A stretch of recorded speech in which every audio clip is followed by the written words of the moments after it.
এক অতিকে ভয়ংকৰ পথ দুৰ্ঘটনা সংঘটিত হৈছে। এখন বলেৰো বাহন আৰু এখন বাঁহ ভৰ্তি ট্ৰাকৰ মাজত মুখামুখি সংঘৰ্ষৰ ফলতেই সংঘটিত হৈছে এই ভয়ংকৰ পথ দুৰ্ঘটনাটো। ইতিমধ্যে আমি জানিব পৰা মতে বলেৰো বাহনখনত 2জন ব্যক্তি আছিল আৰু আনহাতে ট্ৰাকখনত 2জন ব্যক্তি আছিল বুলি জানিব পৰা হৈছে। বলেৰো বাহনখনত আছিল এজন যুৱক আৰু এগৰাকী যুৱতী। ইতিমধ্যে তেওঁলোক পতি পত্নী আছিল বুলি জানিব পৰা গৈছে। যুৱতীগৰাকীৰ থিতাতে নিহত হয় আৰু আনহাতে যুৱকজনক চিকিৎসালয়লৈ নিয়া হয় যদিও পথতে মৃত্যু হয় বুলি জানিব পৰা যায়। আনহাতে আমি জানিব পাৰিছোঁ যে ঘটনা সংঘটিত হোৱাৰ পিছতেই ট্ৰাকখনৰ চালক আৰু হেণ্ডিমেন দুয়ো পলায়ন কৰে।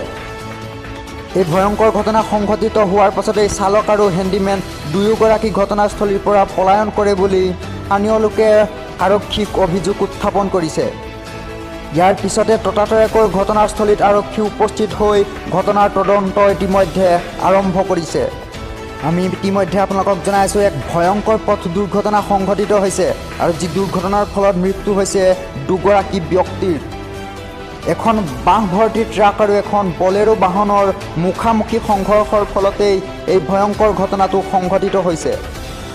ইতিমধ্যে জানিব পৰা মতে ঘটনা সংঘটিত কৰিয়েই পলায়ন কৰিছে ঘটনাস্থলীৰ পৰা ট্ৰাকখনৰ চালক আৰু হেণ্ডিমেন। ঘটনা সংঘটিত কৰা ট্ৰাকখন বিহাৰৰ বুলি জানিব পৰা গৈছে।